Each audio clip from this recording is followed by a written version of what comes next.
SP Velumani தரப்பு எம்எல்ஏக்கள் மீண்டும் அதிமுகவில் இணைய உள்ளதாக கூறப்படும் நிலையில் இபிஎஸ் தரப்பு நிபந்தனை விதிப்பதாக கூறப்படும் தகவலை அண்மை செய்தியாக பார்த்துக் கொண்டிருக்கின்றோம்.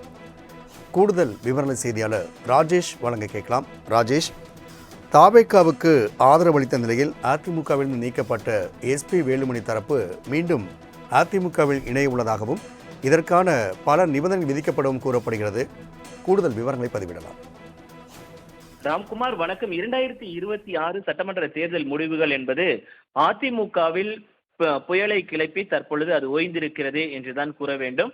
அதிமுகவில் பொதுக்குழுவை கூட்ட வேண்டும், தோல்விக்கான காரணத்தை ஆராய வேண்டும் என்று தொடர்ச்சியாக எஸ்பி வேலுமணி தலைமையிலான ஒரு தரப்பினர் வலியுறுத்தி வந்த நிலையில் தமிழக வெற்றி கழகத்திற்கு சட்டப்பேரவையில் ஆதரவு அளித்ததன் காரணமாக அவர்கள் அனைவரையுமே கட்சியின் பொறுப்புகளில் இருந்து நீக்கி அதிமுகவுடைய பொதுச் செயலாளர் எடப்பாடி கே பழனிசாமி அதிரடி உத்தரவை பிறப்பித்திருந்தார். இந்த நிலையில்தான் அமைச்சரவை முழுமையாக பதவியேற்ற நிலையில் தற்பொழுது அதிமுக மீண்டும் ஒருங்கிணைந்த ஒரு அதிமுகவாக உருவாக்குவதற்கான அந்த பேச்சுவார்த்தைகள் மறைமுகமாக நடைபெற்று வருவதாக தகவல் வெளியாகியிருக்கிறது.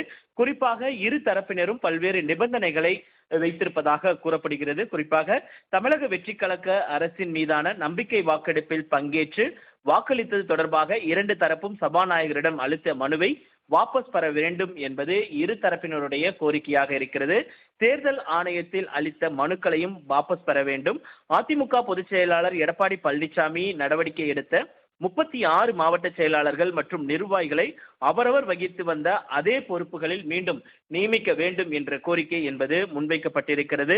மேலும் பொதுக்குழுவை கூட்ட வேலுமணி தரப்பு இதுவரை வலியுறுத்தி வந்தாலும் அந்த நிபந்தனை பெரிய அளவில் இந்த முறை வலியுறுத்தப்படவில்லை என்றும், பொதுவாக தொடர்ச்சியாக எடப்பாடி பழனிசாமியே அதிமுகவினுடைய பொதுச் செயலாளராக தொடரட்டும், அதே நேரத்தில் சட்டமன்ற குழு தலைவர், கொறடா உள்ளிட்டவைகள் தேர்வில் இரு தரப்பினருக்கும் முக்கியத்துவம் அளிக்கும் வகையில் நடவடிக்கைகள் இருக்க வேண்டும் என்பதை அவர்கள் வலியுறுத்தி இருக்கிறார்கள்.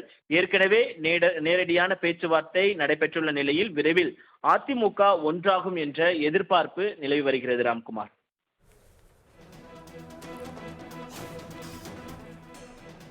ராஜேஷ், அடுத்து நாடாளுமன்ற தேர்தல்கள்லாம் வர உள்ளன. இந்நிலையில் மீண்டும் இதுபோன்ற ஒரு புயல் எழாத வகையில் எடப்பாடி பழனிசாமி தலைமையில் முக்கிய பேச்சுவார்த்தைகள் நடத்தப்பட்டுள்ளதா? ராம்குமார், அதற்கு முன்பாகவே நாடாளுமன்ற தேர்தல் என்பது 2029 தான், இன்னும் 2 வருடங்கள் இருக்கிறது.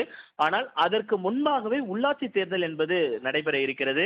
மிகவும் முக்கியமான ஒரு தேர்தலாக பார்க்கப்படுகிறது. உள்ளாட்சி தேர்தலில் ஒரு பிரதிநிதித்துவம் என்பது அரிதான ஒன்றாக இருக்கக்கூடிய சூழ்நிலையில் கடந்த உள்ளாட்சி தேர்தலில் அதிமுக படுதோல்வியை சந்தித்திருந்தது. ஒரு மேயர் கூட பெற முடியாத ஒரு சூழல் என்பது ஏற்பட்டிருந்தது. சென்னையில் 4 கவுன்சிலர்கள் மட்டுமே வெற்றி பெற முடிந்த ஒரு சூழல் என்பது இருந்தது. இப்படியான முக்கியமான நகரங்களில் பல தோல்விகளை அவர்கள் தழுவிருக்கக்கூடிய சூழலில் அடுத்து வரக்கூடிய உள்ளாட்சி தேர்தலில் அதிமுக வெற்றி பெற்றே ஆக வேண்டிய ஒரு தேவை என்பது இருக்கிறது. அதற்காக ஒருங்கிணைந்த அதிமுக, அதே போல பலமான கூட்டணி என்பது அமைந்தால் மட்டுமே அதிமுக அடுத்த கட்டத்தை நோக்கி நகர முடியும்.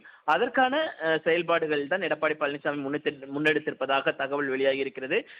குறிப்பாக இங்கிருந்து பிரிந்து சென்றவர்கள், அதாவது எஸ்பி வேலுமணி தலைமையில் இயங்கக்கூடியவர்கள் ஒவ்வொரு மாவட்டத்திலுமே அவர்கள் செல்வாக்கான நபர்களாக பார்க்கப்படுகிறார்கள்.